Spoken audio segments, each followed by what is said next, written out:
Hello دوستو، آج کی اس ویڈیو میں ہم بات کریں گے کہ مغرب ایران سے کیوں خوفزدہ ہے۔ آج ہم ایک ایسے موضوع پر بات کریں گے جو عالمی سیاست اور جیو پولیٹکس میں ایک پیچیدہ اور حساس معاملہ ہے۔ ایران جو ایک قدیم تہذیب، انشنٹ کلچر، ایک اہم جغرافیائی محل وقوع اور ایک مضبوط نظریاتی ریاست، مغربی ممالک کے لیے ایک ایسی طاقت کیوں بن گئی ہے جو ان کے لیے تشویش کا باعث ہے، اور کیوں ویسٹرن ورلڈ ایران سے خوف زدہ ہے۔ آج کی اس ویڈیو میں ہم تاریخی حقائق، ہسٹوریکل ایویڈنسز، سیاسی واقعات، پولیٹیکل انسیڈنٹ اور معاشی و فوجی عوامل کا جائزہ لیں گے تاکہ یہ سمجھ سکیں کہ مغرب ایران سے کیوں خوف زدہ ہے۔ ہم ثبوت پر مبنی دلائل پیش کریں گے جن میں تاریخی دستاویز، ہسٹوریکل ڈاکومنٹس، انٹرنیشنل رپورٹس اور معتبر ریسورسز شامل ہیں۔ ہمارا مقصد یہ ہے کہ آپ کو ایک غیر جانبدارانہ اور گہرا تجزیہ، کریٹیکل انالیسس فراہم کیا جائے تاکہ آپ خود فیصلہ کر سکیں کہ اس خوف کی اصلیت کیا ہے اور ویسٹرن ورلڈ ایران سے کیوں آج اتنا خوف زدہ ہے۔ تو دوستو، ایران جسے تاریخی طور پر پرشیا کہا جاتا ہے، ایک ایسی تہذیب کا گہوارہ ہے جو ہزاروں سال پرانی ہے۔ 4000 قبل مسیح سے لے کر آج تک ایران نے متعدد عظیم سلطنتوں اور گریٹ امپائر کو جنم دیا، جن میں ایچمینڈ، پرشین اور ساسانی سلطنتیں شامل ہیں۔ لیکن مغرب اور ویسٹرن ورلڈ کے ساتھ ایران کے تعلقات کی کہانی جدید دور اور ماڈرن ایرا میں زیادہ کمپلیکس اور پیچیدہ ہوتی جا رہی ہے۔ 20ویں صدی کے آغاز میں ایران کے تیل کے ذخائر نے مغربی ممالک اور ویسٹرن ورلڈ بالخصوص برطانیہ، امریکہ کی توجہ حاصل کی۔ 1953 میں جب ایران کے وزیر اعظم محمد مصدق نے تیل کی صنعت کو قومیانے اور نیشنلائزیشن کی کوشش کی تو CIA اور MI6 نے ایک بغاوت کے ذریعے انہیں معزول کر دیا۔ یہ 1953 کا ایرانی بغاوت ریبیلین تھا جس نے شاہ محمد رضا پہلوی کو دوبارہ اقتدار میں لایا۔ یہ واقعہ مغرب اور ایران کے تعلقات میں ایک اہم موڑ تھا۔ شاہ کے دور میں ایران ایک مغرب نواز بادشاہت بن چکا تھا، لیکن اس کی پالیسیوں نے عوام میں بے چینی کو جنم دیا۔ 1979 کے اسلامی ریولوشن نے شاہ کو ہٹا کر آیت اللہ خمینی کی قیادت میں ایک اسلامی جمہوریہ قائم کیا۔ اس انقلاب اور ریولوشن نے ویسٹرن، خاص طور پر امریکہ کے ساتھ تعلقات کو مستقل طور پر چینج کر کے رکھ دیا۔ 1979 میں امریکی سفارت خانے کے ارغمال بحران نے دونوں فریقوں کے درمیان بد اعتمادی کو مزید گہرا کیا۔ ایرانی طلبہ نے 52 امریکیوں کو 444 دن 444 ڈیز تک یرغمال بنائے رکھا، کیونکہ انہیں خدشہ تھا کہ امریکہ شاہ کو دوبارہ اقتدار میں لانے کی کوشش کر رہا ہے۔ یہ تاریخی واقعات مغرب کے ایران سے خوف زدہ ہونے کی بنیاد رکھتے ہیں۔ مغرب کو ایک ایسی قوم سے واسطہ پڑا جو نہ صرف اپنے وسائل پر کنٹرول چاہتی تھی بلکہ ایک آزادانہ خارجہ پالیسی پر عمل پیرا تھی۔ ایران کا جوہری پروگرام اور نیوکلیئر پروگرام مغرب کے لیے سب سے بڑا تشویش کا باعث ہے۔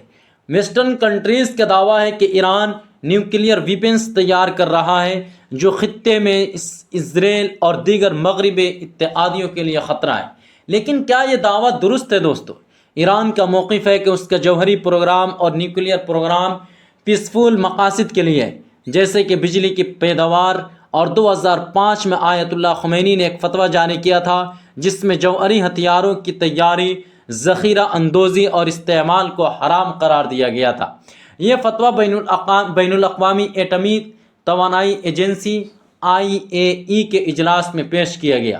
2015 کے جوہری معاہدے JCPOA کے تحت ایران نے اپنے جوہری پروگرام کو محدود کرنے پر اتفاق کیا تھا، لیکن 2018 میں ڈونلڈ ٹرمپ نے اس معاہدے سے یک طرفہ طور پر دستبرداری کی اختیار کی، جس کے بعد ایران نے بھی اپنی پابندیوں کو کم کرنا شروع کر دیا۔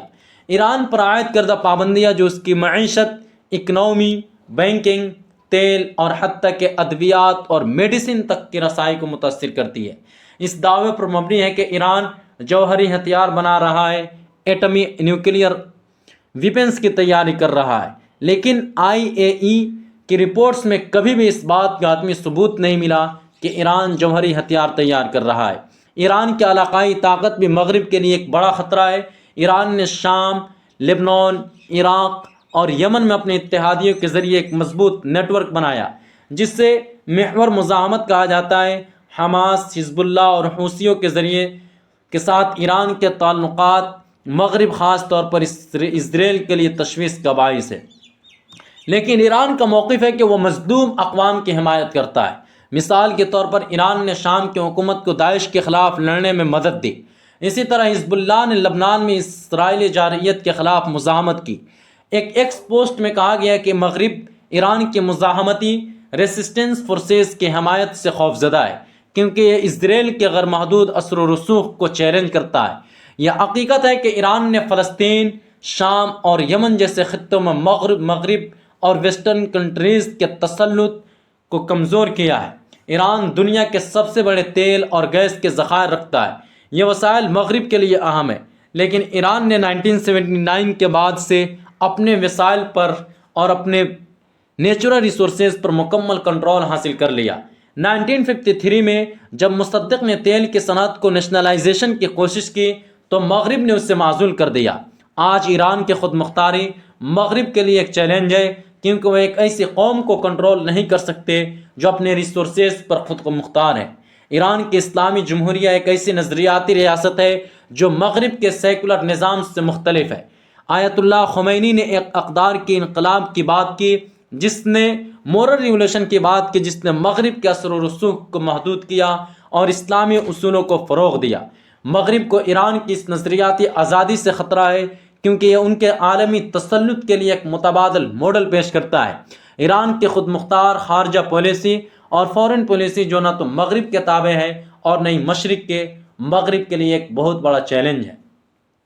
2025 میں اسرائیل اور ایران کے درمیان حالیہ تنازعات نے مغرب کے خوف کو اور مزید واضح کیا۔ 13 جون 2025 کو اسرائیل نے ایران کے جوہری تنصیبات اور نیوکلیئر پروگرام اور فوجی اہداف اور ملٹری بیسز پر حملے کیے، جسے آپریشن رائزنگ لائن کا نام دیا گیا۔ ایران نے اس کے جواب میں آپریشن ٹرو پرومس تھارڈ کے تحت جوابی حملے کیے۔ ایران کا کہنا ہے کہ یہ حملے اس کے خود مختار حق دفاع کا حصہ ہے۔ ایرانی سفیر نے اقوام متحدہ میں یونائٹڈ نیشن میں اسرائیل کے فاسفورس بموں کے استعمال کی مذمت کی اور کہا کہ یہ پریس کی آزادی پر حملہ ہے۔ دوستو، مغرب خاص طور پر یونائٹڈ اسٹیٹس آف امریکہ نے ایران پر پابندیاں عائد کی اور اسے دہشت گردی کا سب سے بڑا حامی قرار دیا، لیکن ایران کا موقف ہے کہ وہ مظلوم نیشنز کی حمایت کرتا ہے اور اس کی پالیسیاں خطے میں استحکام کے لیے ہوتی ہے۔ مغرب کا ایران سے خوف ایک پیچیدہ اور کثیر الجہتی معاملہ ہے۔ یہ خوف ایران کے جوہری پروگرام، اس کی علاقائی طاقت، تیل کے وسائل اور نظریاتی آزادی سے جڑا ہے، لیکن جب ہم ثبوتوں کا جائزہ لیتے ہیں تو یہ واضح ہوتا ہے کہ ایران کی خود مختاری اور اس کی آزادانہ پالیسیاں مغرب کے عالمی تسلط کے لیے ایک چیلنج ہے۔ ہم آپ سے گزارش کرتے ہیں کہ اس موضوع پر خود تحقیق کریں، کیا ایران واقعی ایک خطرہ ہے یا ایک مغرب کی پروپیگنڈا مشنری کا نتیجہ ہے؟ اپنے خیالات کمنٹس باکس میں شیئر کریں۔ اگر آپ اس موضوع پر مزید ویڈیوز دیکھنا چاہتے ہیں تو ہمیں پلیز بتائیں۔